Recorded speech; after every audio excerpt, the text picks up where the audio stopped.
The Wii U's eShop is just about dead, and time's running out on it fast. So when I saw that a new game popped up on there, it completely took me by surprise. I am the Game Collector, and this is Second Opinion Games. And before the eShop closes, maybe you should check out The Pad in Time. Is it a diamond in the rough or total stinker? Let's find out now.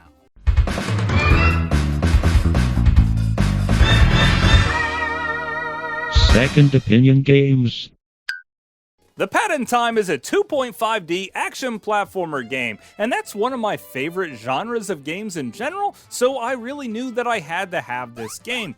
Your character can jump on things' heads, sort of like Super Mario Bros., and he also has a shot that's very short range. This character has a bomb shot, which is really useful for taking out bosses and enemies alike, but sometimes you're just gonna still want to jump on things' head because that's a surefire way to kill things, because the controls do feel a little bit stiff, but nothing that really gets in the way of the experience. The graphics here look fairly adequate. For a $7 game, it's something that it just looks about right. And I really like the time travel aspect. As you approach a certain spot, look for the certain icon in the bottom to light up. If it does, well then you can move to the present, past, or future, and that is the whole gimmick of the entire game, just shifting back and forth, trying to find the path to the exit. Also here, there's plenty of hidden treasures sprinkled about, so going off the beaten trail is something you're going to want to do if you want a little bit more replayability here. Now, what does the Wii U bring to this experience that you can't really get anywhere else? Well, maybe how about some good motion controls? See, sometimes things will be stuck in your way. You'll see the little motion icon light up. You'll hit the R button and then tilt the Wii U tablet, and a dump truck or something like that would roll out of the way, or maybe a steel girder will fall down, making a platform for you to keep on moving. You also have a double jump, at least for this one character, because this sports 3 different characters with 3 different play styles. You could have a chick that's hard rock and rollin', so she has a guitar for a weapon. She doesn't really swing and hit people with it, instead she just strums it. She's really weak and she doesn't have a double jump, but you can just hold down the jump button and sort of float high in the air, just like this painter can too. I really like just sticking with the bomb blasting guy because I think he's the most balanced, and his weapon does seem quite powerful for taking out those bosses like I mentioned earlier. Of course, the biggest thing that the Wii U does is allow you to play on a Game Boy version on your handheld device, and also play on the new modernized version on your TV. Or maybe you could just hit a button and switch. Then it's like you're playing an entirely different game. So it's like you're getting 2 games in one here. And what's that in the background? Is that like a cat or something? This is done really weird, and it works for the game itself because it's really not that complicated.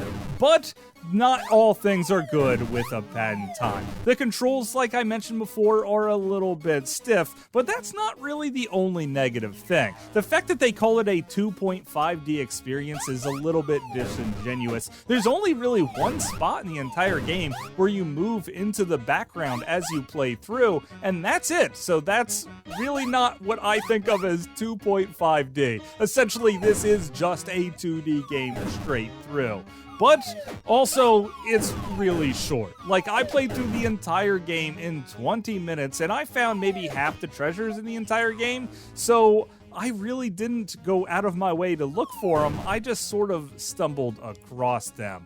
Also, some people might not like the art style of the game. I personally do. I like this really simple clip art style, and I think that's neat. But it might not be for you, and it might not be what you expect in a more modern style game. Also, those motion controls that I mentioned only really happen 4 times in the entire game. They don't really rely on it too heavily, luckily, but also I think they could have took advantage of it just a little bit more. Also, there's only 5 levels here, but the game says there's 6. But seeing that there's bosses at the end of each level, and the last level doesn't have a boss, and the 6th level is just the boss battle, that's them trying to artificially show the size of the game. And yeah, it's a game that costs $7 that can be beaten in 20 minutes with little motion controls, kind of bad graphics, a little bit iffy controls, but I will keep coming back to this. Not just because it's one of the last games released for the Wii U, because it actually has a lot of character, and I want to play through the entire game with the Game Boy art style because it's actually quite fun to play through this.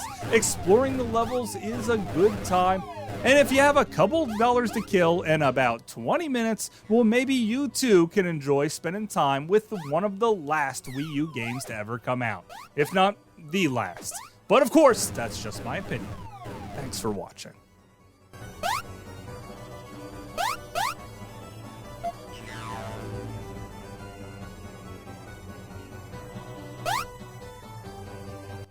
Hopefully you guys enjoyed this video. I had a great time making it because I didn't expect to be making this video at all. I just found a pad in time. So it is worth it to check out the Wii U eShop every once in a while, because if you happen to be watching this when I released a video, right now there is some of the best games out on the Wii U eShop for dirt cheap. So pick them up while you can. So hopefully you guys will leave me a comment in the box down below. And until later, I will see you again, guys.